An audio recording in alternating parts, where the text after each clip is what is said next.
it is a class of algorithm that usually involves recursion in the algorithm description. And Professor Devadas gone through several algorithms, including weighted interval scheduling and a bunch of others. And he left several open problems.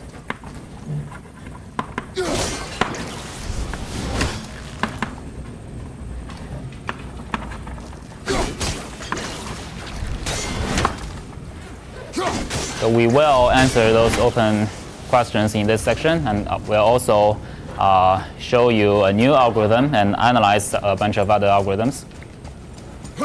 So just to remind everyone what weighted interval scheduling is, in this problem, we are given a bunch of requests.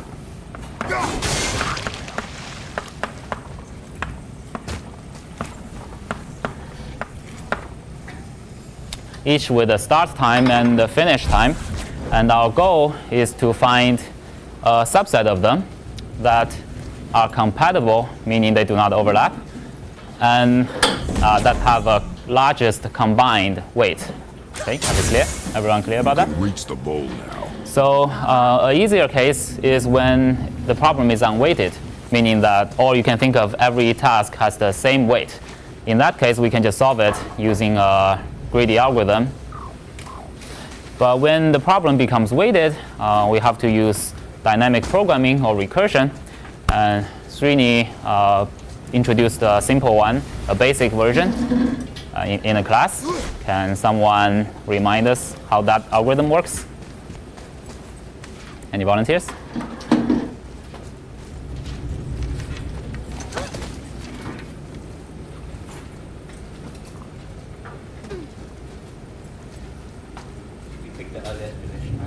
Mm-hmm. Go ahead.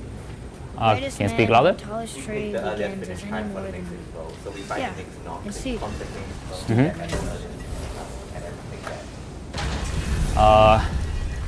what's your name?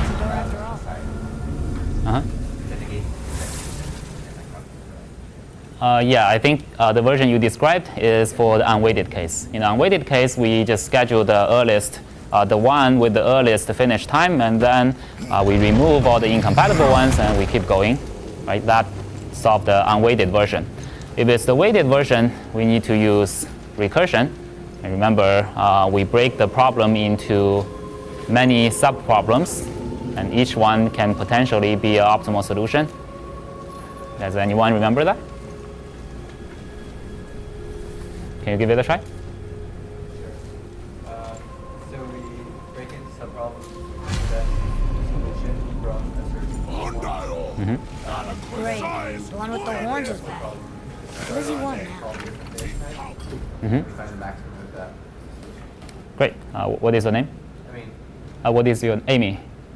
Amy. Okay.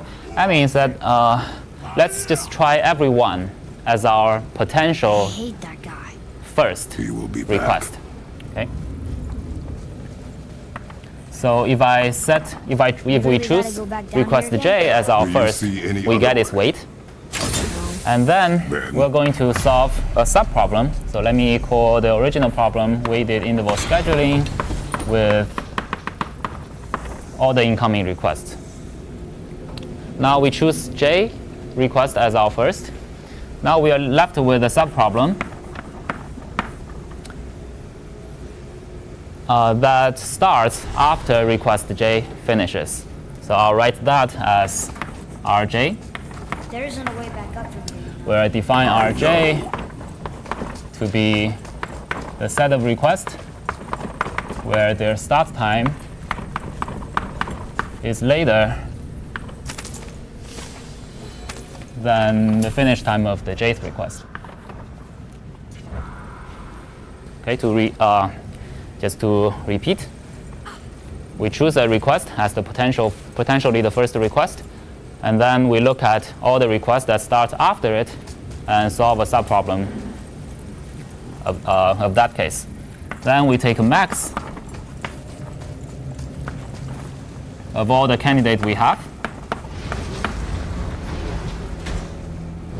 and that's going to give us the optimal solution. Great. Any question about this algorithm? There's light. Make do. Okay, so this algorithm runs in n square time.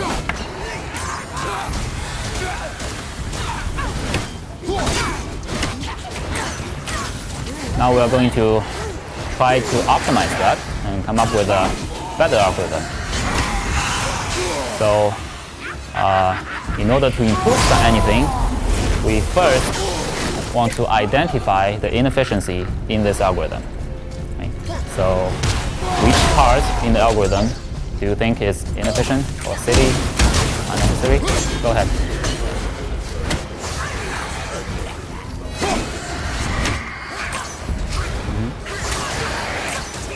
So are you saying that we don't need to go through every of this It would case? help me if you would hold the light up so I can see where I'm shooting. Use your ears. Adapt.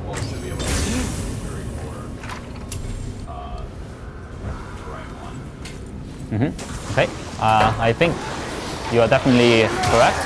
So let me just go through what this algorithm does, and it will be more clear. So what this means is I'll choose the first request, request 1 as my first request.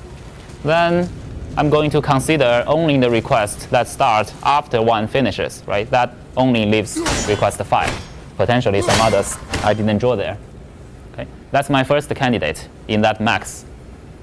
My second candidate is I choose request 2 as my first request. Then I have to remove request 1 because it starts too early. And then I'm left with all the remaining requests. I'll solve that subproblem. That's candidate 2. Candidate 3, I choose request 3 as my first request. And then I have to remove 1 and 2 because they start too early. Oh, 4 as well. It also starts too early, right? Before 3 finishes. So we're following that? So we're left with the remaining request. Okay? Is it more clear now? Go ahead.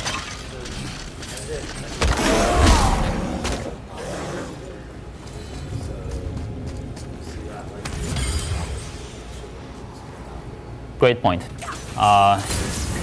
So what's your name? Andrew.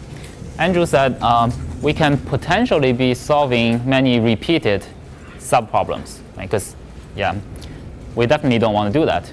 And that's actually the core idea, the one crisp idea of dynamic programming. Andrew, can you tell me what's the definition of dynamic programming? You don't remember? Anyone remember that? From here.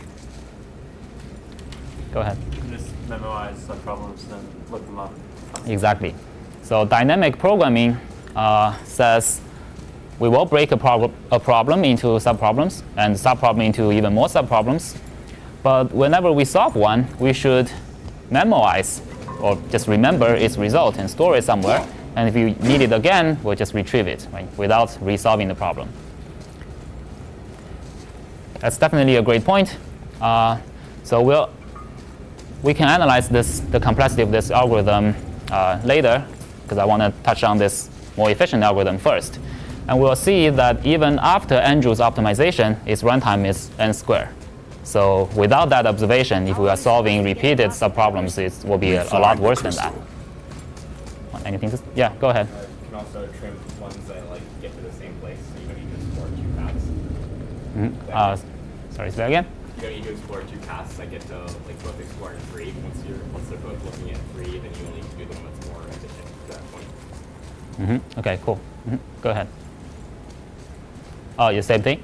Well, I have another one as well. So I think to get better than x squared, I think we need to make the observation that it's always fine to start a subproblem later. So if you've decided you're taking this